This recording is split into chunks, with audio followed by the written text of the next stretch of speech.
नमस्कार. संघर्ष वृत्तवाहिनीमध्ये आपलं स्वागत. घेऊया ठाणे आणि आसपासच्या परिसरामधील घडणाऱ्या महत्त्वाच्या घडामोडींचा आढावा. स्त्री शक्तीचा गौरव आणि समाजातील कर्तृत्ववान महिलांना योग्य व्यासपीठ देण्याच्या उद्देशाने रीत चॅरिटेबल ट्रस्टतर्फे रीत स्त्री शक्तीचा गौरव सन्मान सोहळा मोठ्या उत्साहात आणि दिमाखात पार पडला. विविध क्षेत्रात उल्लेखनीय कार्य करून समाजात प्रेरणादायी ठरलेल्या कर्तृत्ववान महिलांचा या सोहळ्यामध्ये सन्मान करण्यात आला. या कार्यक्रमात सिने अभिनेत्री महिमा चौधरी, ठाणे महापालिकेच्या महापौर शर्मिला रोहित पिंपळकर, वरिष्ठ पोलीस निरीक्षक मंजुषा भोगळ, मुंबई अग्निशमन दलाच्या अधिकारी सुनीता खोत, स्त्रीरोग तज्ज्ञ सल्लागार डॉक्टर स्वाती डोंगरे, सुप्रसिद्ध अभिनेत्री स्मिता देशपांडे यांसह विविध क्षेत्रात उल्लेखनीय काम करणाऱ्या महिलांना रीत सन्मान देऊन गौरवण्यात आले. या सोहळ्याला प्रमुख पाहुणे म्हणून सुप्रसिद्ध अभिनेते नावेद जाफरी यांनी उपस्थित राहून कार्यक्रमाची शोभा वाढवली. त्यांच्या उपस्थितीमुळे कार्यक्रमाला विशेष आकर्षण लाभले आणि उपस्थितांमध्ये उत्साहाचं वातावरण निर्माण झालं. सन्मानित महिलांनी आपल्या जिद्द, कष्ट, समर्पणाच्या बळावरती समाजात वेगळी ओळख निर्माण केली असून त्यांच्या कार्यामुळे अनेक महिलांना प्रेरणा मिळत आहे. अशा कर्तृत्ववान महिलांचा गौरव करणे म्हणजे स्त्री शक्तीच्या सामर्थ्याला मानाचा मुजरा करण्यासारखं असल्याची भावना यावेळी व्यक्त करण्यात आली. रीत चॅरिटेबल ट्रस्टच्या संस्थापक रेवा समेळ व रवींद्र समेळ यांच्या हस्ते मान्यवरांचा सन्मान करण्यात आला. आपल्या मनोगतात त्यांनी सांगितलं की समाजातील महिलांचं योगदान अत्यंत मोलाचं असून त्यांच्या कर्तृत्वाला योग्य सन्मान मिळावा, इतर महिलांना प्रेरणा मिळावी या उपयोगामागील हा मुख्य हेतू आहे. नमस्कार, मी रेवा रवींद्र समेळ.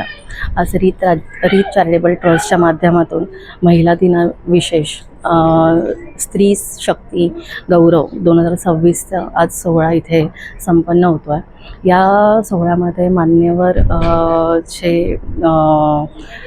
कलाकार असतील, शिक्षक असतील, डॉक्टर असतील, वकील असतील, नामवंत सगळ्यांचा इथे सन्मान आज करण्यात आला. स्त्री ही चूलमूल न राहता आज पुरुषाच्या बरोबर खांदा देऊन काम करते आणि प्रत्येक स्त्रीचा सन्मान होणं तितकंच गरजेचं आहे. त्यासाठी रीत प्रत्येक वेळी तत्पर असते.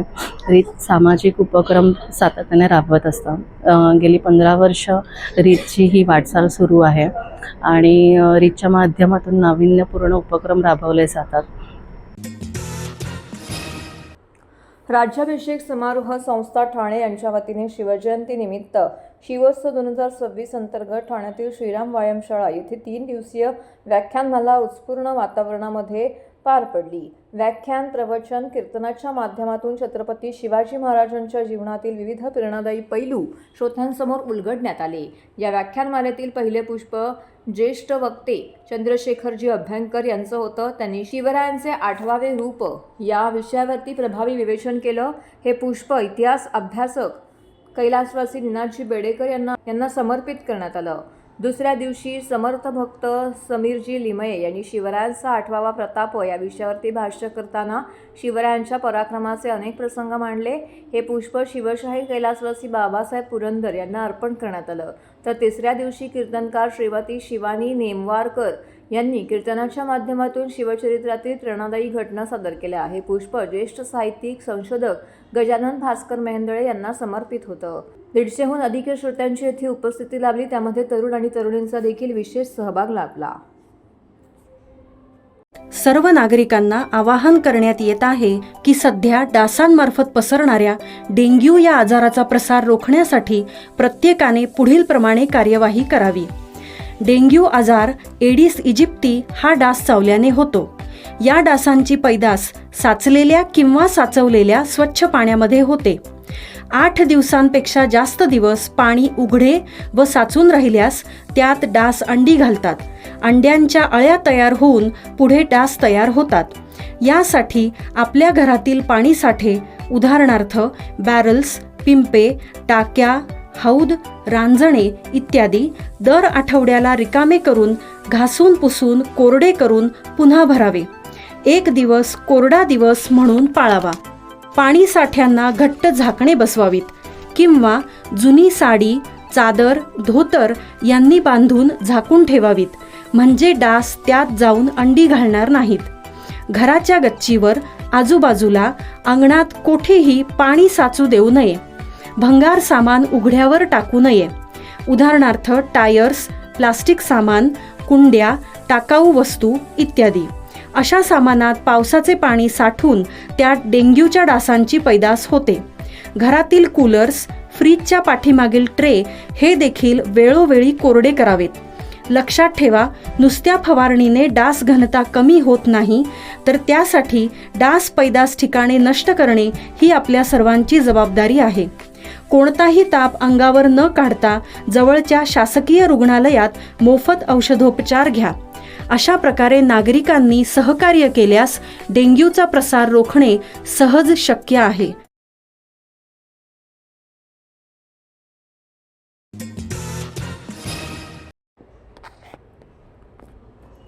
राज्यभर वाहतूक कोंडीची वाढती समस्या आणि शहरी भागातील ध्वनी आणि वायू प्रदूषणाची समस्या गंभीर होत असल्याने रिक्षा टॅक्सी परवाने देणं तूर्त स्थगित करण्यात आलं आहे. जोपर्यंत नवीन निकष ठरत नाही तोपर्यंत ही स्थगिती उठवण्यात येणार नसल्याचं कळतंय. राज्यातील वाहतूक कोंडीची समस्या रोखणे आणि शहरी प्रदूषणावरती नियंत्रण ठेवण्याकरिता उपाययोजना करण्यासाठी आज वरिष्ठ अधिकाऱ्यांसमवेत एक महत्त्वाची बैठक पार पडली. या बैठकीमध्ये राज्यभर 9 मार्चपासून नवीन ऑटो रिक्षा व टॅक्सी परवाने देण्यास तात्पुरती स्थगिती देण्याचा निर्णय घेण्यात आलेला आहे. या बैठकीला परिवहन आयुक्त राजेश नार्वेकर यांच्यासह सर्व प्रादेशिक, उपप्रादेशिक परिवहन अधिकारी उपस्थित होते. राज्य मंत्रिमंडळाच्या बैठकीत नवीन ऑटो रिक्षा व टॅक्सी परवाने कोणत्या निकषावरती यावेत याबाबत लवकरच निर्णय घेतला जाणार असून या निर्णयानुसार पुढील धोरण निश्चित केलं जाईल, असं परिवहन मंत्री प्रताप सरनाईक यांनी सांगितले. अखिल महाराष्ट्र देशमुख मराठा समाज आयोजित राष्ट्रीय मराठा वधूवर परिचय मेळावा भोळे सभागृह न्यू इंग्लिश स्कूल ठाणे येथे आयोजित करण्यात आला होता. या मेळाव्यामध्ये एकूण 97 वधूवर उपस्थित होते. 200 पेक्षा जास्त पालक उपस्थित होते. मुंबई, ठाणे, मुरबाड, नवी मुंबई, पुणे, नाशिक, कोकण, जळगाव, अमरावती संपूर्ण महाराष्ट्रातून वधूवर या ठिकाणी उपस्थित होते. यामध्ये डॉक्टर, वकील, CA, engineer, diploma holder, BCom, MCom अशा अनेक क्षेत्रातील मुलामुलींनी आपली उपस्थिती दाखवली. कमीत कमी 25 पेक्षा जास्त विवाह जुळण्याची शक्यता यामध्ये आहे, अशी अपेक्षा अखिल महाराष्ट्र देशमुख महाराष्ट्र समाजाचे अध्यक्ष सुधाकर पतंगराव यांनी यावेळी व्यक्त केली. कार्यक्रमास वधूवर प्रमुख नंदकुमार देशमुख, सचिव विजय खंडागळे, खजिनदार रोहिदास शिंदे, कार्यक्रमासाठी प्रमुख पाहुणे म्हणून ठाणे महानगरपालिकेचे उपमहापौर कृष्णा पाटील, देशमुख मराठा समाज उन्नती मंडळ ठाणेचे अध्यक्ष विलास पाटील, देशमुख मराठा समाज उन्नती मंडळ पुणेचे अध्यक्ष V.वा. यशवंतराव, पुढारीचे ज्येष्ठ पत्रकार दिलीप शिंदे, मराठा बिझनेस फोरमचे अध्यक्ष राजेंद्र सूर्यवंशी, मराठा सामाजिक प्रतिष्ठानचे अध्यक्ष संतोष पालांडे, तसेच माजी अध्यक्ष VP देशमुख, अशोक गेणू देशमुख, शिवाजी चंद्रराव अशोक देशमुख, भालचंद्र चौधरी, प्रभाकर देशमुख, शैलेश खंडागे, रामचंद्र देशमुख, शैलेश देशमुख, मितेश देशमुख, मल्लेश देशमुख, रामचंद्र देशमुख, महिला सदस्य चारुलता चौधरी, वैशाली सुधाकर पतंगराव इत्यादी मान्यवर यावेळी उपस्थित होते. आज अखिल महाराष्ट्र देशमुख मराठा समाज ठाणे सुधाकर पतंगराव अध्यक्ष, आम्ही आज वधू आणि वर यांच्या लग्नाची फार मोठी समस्या आहे आणि ती सोडवण्यासाठी संपूर्ण महाराष्ट्रातून राष्ट्रीय मराठा वधूवर मेळावा आयोजित केलेला आहे. तुम्ही आता बघू शकता की असंख्य मुलं मुली या ठिकाणी उपस्थित आहेत की ज्या आपल्या लग्नासाठी जी काही समस्या आहे ती सोडवण्यासाठी आम्ही हा प्लॅटफॉर्म त्यांना उपलब्ध करून दिलेला आहे.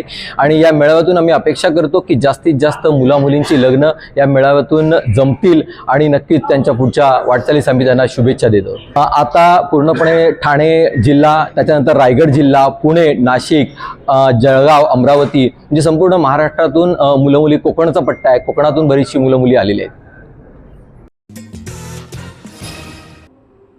लावणी, फ्युजन, पारंपरिक सण उत्सव अशा विषयांवर आधारित नृत्यरचना आणि एकापेक्षा एक बहारदार गाणी ठाणे महानगरपालिकेच्या कर्मचाऱ्यांनी सादर करून जागतिक महिला दिन मोठ्या उत्साहात आणि जल्लोषात साजरा केला आहे. महिला ही घर सांभाळतेच, पण पद, प्रतिष्ठा यासोबतच वेगवेगळ्या क्षेत्रात आपला ठसा उमटवून समाजात स्वतःचे स्थान भक्कम करते. अशा अलौकिक कार्य करणाऱ्या स्त्रियांचा मला अभिमान आहे. परंतु महापालिकेतील महिला कर्मचाऱ्यांना त्यांच्या अंगभूत कलांना वाव देण्यासाठी महापालिकेने मंच उपलब्ध करून दिल्याबद्दल महापौर शर्मिला पिंपोळकर यांनी प्रशासनाचे आभार व्यक्त केले. महिला दिनाच्या सर्व महिलांना शुभेच्छा दिल्या. यावेळी उपमहापौर कृष्णा पाटील देखील उपस्थित होते. राम गणेश गडकरी येथे ठाणे महानगरपालिकेत कार्यरत असलेल्या महिला कर्मचाऱ्यांच्या सांस्कृतिक कार्यक्रमाचं आयोजन करण्यात आलेलं होतं. या कार्यक्रमात कार्यक्रमाचं उद्घाटन महापालिकेचे उपायुक्त उमेश बिरारी, अनघा कदम, डॉक्टर मिताली संचेती, छत्रपती शिवाजी महाराज रुग्णालयाच्या अधिष्ठाता डॉक्टर स्वप्नाली कदम, सहाय्यक आयुक्त ललिता जाधव, सोनल काळे, कार्मिक अधिकारी दयानंद गुंडप, मुख्य पर्यावरण अधिकारी मनीषा प्रधान, उपमाहिती जनसंपर्क अधिकारी प्राची डिंगणकर यांच्या हस्ते करण्यात आले. तर हे होतं संघर्ष वृत्तवाहिनीचं आजचं बातमीपत्र. उद्या पुन्हा भेटू याच वेळी याच ठिकाणी ताज्या घडामोडींसह. तोपर्यंत नमस्कार.